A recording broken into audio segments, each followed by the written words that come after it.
Iran की सरहद पर बारूद की गंध है, समंदर की लहरों पर खतरा तैर रहा है और पूरी दुनिया की सांसें थमी हुई है। एक तरफ अमेरिका अपने जंगी जहाज़ों के साथ खाड़ी में खड़ा है, दूसरी तरफ रूस अपनी चाल सोच रहा है और इजराइल की नज़रें हर हरकत पर टिकी हैं। लेकिन इसी डर और तनाव के बीच कुछ ऐसा हो रहा है जिसने बड़े बड़े एक्सपर्ट्स को हैरान कर दिया है, क्योंकि जहां आम जहाज जाने से डर रहे हैं, वहीं एक देश चुपचाप अपना रास्ता बना रहा है। आप सोचिए, जब पूरा इलाका युद्ध के मुहाने पर हो, हर तरफ मिसाइल और ड्रोन का खतरा हो, तब कोई देश कैसे अपने जहाज़ों को सुरक्षित निकाल सकता है? यही सवाल आज पूरी दुनिया पूछ रही है, क्योंकि हॉर्मुज़ स्ट्रेट, जो दुनिया की सबसे अहम समुद्री राह है, वहाँ हालात इतने ख़राब हैं कि एक छोटी सी चूक भी बड़े संकट में बदल सकती है। और इसी जगह से एक ऐसी खबर आई जिसने दुनिया के बड़े देशों को चौंका दिया। चलिए पूरी अपडेट को समझते हैं, लेकिन आगे बढ़ने से पहले इस वीडियो को एक लाइक करके चैनल को सब्सक्राइब ज़रूर कर लीजिए, क्योंकि हम आपके लिए हर रोज़ ऐसी ही खबरों का विश्लेषण लाते हैं। देखिए, हॉर्मुज़ स्ट्रेट को दुनिया की दुखती रग कहा जाता है। हर दिन यहाँ से लाखों बैरल तेल गुजरता है। अगर यह रास्ता बंद हो जाए तो कई देशों में तेल और गैस की भारी कमी हो सकती है।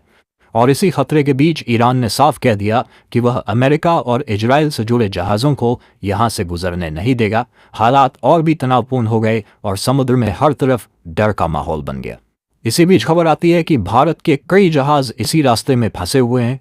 इन जहाज़ों में कच्चा तेल और एलपीजी भरा हुआ है, जो भारत की ज़रूरत के लिए बहुत ज़रूरी है। अगर ये जहाज़ समय पर नहीं पहुंचते तो देश में ईंधन की किल्लत हो सकती थी। ऐसे में भारत के सामने सबसे बड़ी चुनौती थी अपने जहाज़ों को सुरक्षित निकालना, और वह भी बिना किसी टकराव के। यहीं से शुरू होती है भारत की चुपचाप लेकिन बेहद मजबूत चाल। भारत ने न कोई शोर मचाया, न कोई धमकी दी, बल्कि सीधे बातचीत का रास्ता चुना। मार्च 2026 में प्रधानमंत्री मोदी ने ईरान के राष्ट्रपति से सीधी बात की। यह बातचीत बाहर से भले ही साधारण लगे, लेकिन इसका असर बहुत बड़ा था, क्योंकि कुछ ही समय बाद समुद्र में हालात बदलते नजर आने लगे। ईरान, जो अमेरिका के खिलाफ सख्त रुख रखता है, वही ईरान भारत के लिए नरम हो गया। उसने भारतीय जहाज़ों के लिए खास व्यवस्था शुरू कर दी। रिपोर्ट्स में बताया गया कि भारतीय जहाज़ अब एक अलग रास्ते से गुजर रहे हैं। यह रास्ता ईरान के तट के बिल्कुल पास से जाता है, यानी भारतीय जहाज़ ईरान की निगरानी में सुरक्षित तरीके से आगे बढ़ रहे हैं। और यही वह मोड़ है जहां से पूरी कहानी और भी दिलचस्प हो जाती है। अब सवाल उठता है कि आखिर समंदर में यह अलग रास्ता क्या है और यह इतना खास क्यों है? दरअसल अंतर्राष्ट्रीय समुद्री नियमों के अनुसार जहाज एक तय रूट पर चलते हैं, लेकिन भारतीय जहाज उस सामान्य रास्ते को छोड़कर ईरान के तट के बिल्कुल करीब से गुजर रहे हैं। यह ऐसा था जैसे खतरे से भरे इलाके में आप सीधे उस व्यक्ति के साथ चलें जो वहां का मालिक है। यानी ईरान खुद भारतीय जहाज़ों को अपनी निगरानी में निकाल रहा था, ताकि कोई उन्हें नुकसान ना पहुंचा सके। समुद्री डाटा से यह साफ हुआ कि भारतीय जहाज़ ईरान की नौसेना के बिल्कुल करीब से गुजर रहे थे। ईरान ने खुद उनकी पहचान की पुष्टि की और उन्हें सुरक्षित रास्ता दिया। यह भरोसे का बहुत बड़ा संकेत था, क्योंकि उसी समय दूसरे देशों के जहाज़ वहां जाने से बच रहे थे, लेकिन भारत के जहाज़ बिना डर के आगे बढ़ रहे थे। यह दिखाता है कि संकट के समय रिश्तों की असली ताकत सामने आती है। रिपोर्ट्स के मुताबिक ईरान ने भारतीय जहाज़ों को यह भी कहा कि वे अलग अलग चलने के बजाय एक साथ चलें। इसे काफिला कहा जाता है। जब जहाज़ एक साथ चलते हैं तो उनकी सुरक्षा करना आसान हो जाता है। ईरान की नौसेना इस पूरे काफिले को सुरक्षा दे रही थी, और इसी रणनीति की वजह से कई भारतीय जहाज़ अब तक सुरक्षित बाहर निकल चुके हैं। यह एक ऐसा नज़ारा था जिसे देखकर दुनिया हैरान रह गई। अब जरा उस समय की स्थिति को समझिए। चारों तरफ युद्ध जैसे हालात थे। इजराइल ने ईरान के बड़े गैस क्षेत्र पर हमला किया था। इसके बाद पूरे इलाके में अलर्ट बढ़ गया और जहाज़ों की आवाजाही लगभग रुक गई। ऐसे में किसी भी देश का जहाज़ वहां से निकलना बहुत मुश्किल था, लेकिन भारत के जहाज़ इस तनाव के बीच भी सुरक्षित निकल रहे थे, और यही भारत की कूटनीति की असली ताकत को दिखाता है। यहाँ एक और दिलचस्प बात सामने आती है। इजराइल, जो भारत का करीबी साझेदार है, उसने भी इस मामले में कोई आपत्ति नहीं जताई, क्योंकि उसे भी पता है कि भारत की ऊर्जा ज़रूरतें कितनी ज़रूरी है। यानी एक तरफ ईरान भारत की मदद कर रहा था और दूसरी तरफ इजराइल भी चुप था। यह संतुलन बनाना आसान नहीं होता, लेकिन भारत ने यह करके दिखाया कि वह दोनों पक्षों के साथ अपने रिश्ते कैसे संभालता है। हॉर्मुज़ स्ट्रेट की अहमियत को अगर आसान भाषा में समझें तो यह दुनिया का सबसे बड़ा तेल रास्ता है। हर दिन यहाँ से करीब 21 मिलियन बैरल तेल गुजरता है। अगर ये रास्ता बंद हो जाए तो दुनिया भर में पेट्रोल और गैस की कीमतें तेजी से बढ़ सकती हैं। इसी वजह से अमेरिका ने भी चेतावनी दी थी कि अगर रास्ता रोका गया तो वह कदम उठाएगा, लेकिन ईरान ने साफ कर दिया कि वह किसी दबाव में नहीं आएगा।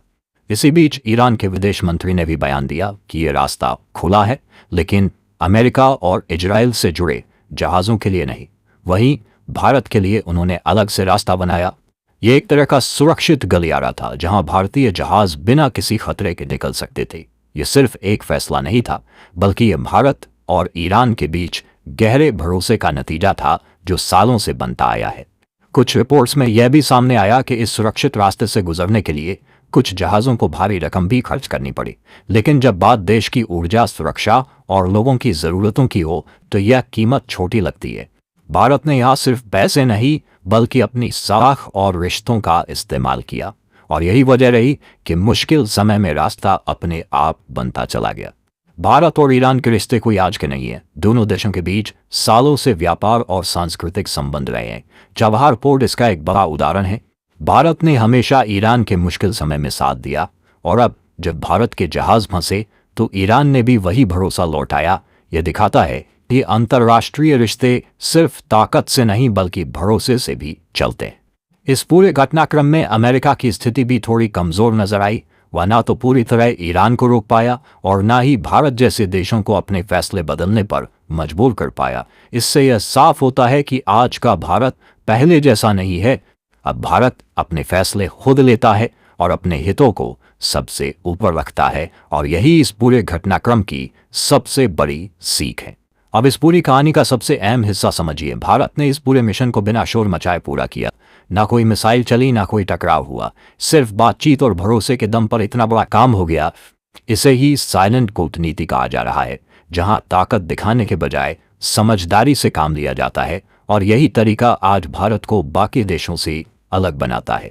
ईरान के तट के पास जो नया रास्ता बनाया गया वह सिर्फ जहाज़ों को निकालने का जरिया नहीं है, बल्कि यह एक समझदारी भरा कदम भी है। इससे ईरान को भी फायदा हो रहा है क्योंकि उसके तटीय इलाके ज़्यादा सुरक्षित रहते हैं। वहीं भारत के जहाज़ भी बिना खतरे के निकल जाते हैं। यानी यह एक ऐसी स्थिति है जहां दोनों देशों को फायदा मिल रहा है, और यही असली जीत होती है।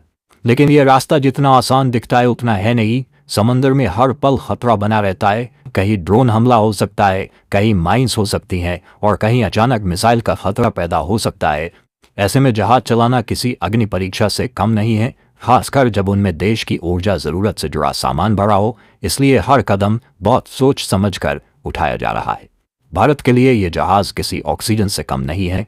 अगर इनमें से एक भी जहाज़ को नुकसान होता तो देश में पेट्रोल और गैस की कीमतें तेजी से बढ़ सकती थी। इसी वजह से सरकार ने पूरी ताकत लगा दी है। दिल्ली से लेकर तेहरान तक हर स्तर पर नजर रखी जा रही है। हर छोटे बड़े अपडेट पर तुरंत फैसला लिया जा रहा है ताकि कोई चूक ना हो। इस दौरान एक खास रणनीति भी अपनाई गई जिसे काफिला सिस्टम कहा जाता है, यानी सभी जहाज एक साथ चलें ताकि सुरक्षा देना आसान हो जाए। ईरान की नौसेना इस काफिले को कवर दे रही है, और यही वजह है कि खतरे के बीच भी भारतीय जहाज सुरक्षित निकल पा रहे हैं। ये भारत की बढ़ती समुद्री समझ और ताकत का भी एक बड़ा उदाहरण है। सबसे बड़ी बात यह है कि हॉर्मुज़ स्ट्रेट का यह सुरक्षित कॉरिडोर सिर्फ एक समुद्री रास्ता नहीं है, बल्कि यह भारत की बढ़ती ताकत और समझदारी का प्रतीक है।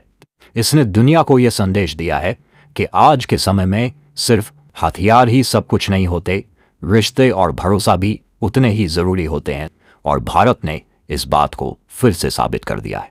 अब आप बताइए, क्या आपको लगता है कि आने वाले समय में भारत ऐसे ही अपने दम पर बड़े फैसले लेता रहेगा, और क्या दुनिया के बड़े संकटों में भारत की भूमिका और बढ़ेगी? अपना जवाब ज़रूर बताइए, और अगर आपको ये जानकारी काम की लगी हो तो इसे आगे ज़रूर शेयर करें ताकि और लोग भी इस सच्चाई को समझ सकें। साथ ही वीडियो को लाइक करके चैनल को भी सब्सक्राइब ज़रूर करें ताकि हमारी वीडियो हर रोज़ आपको मिलती रहे। जय श्री राम।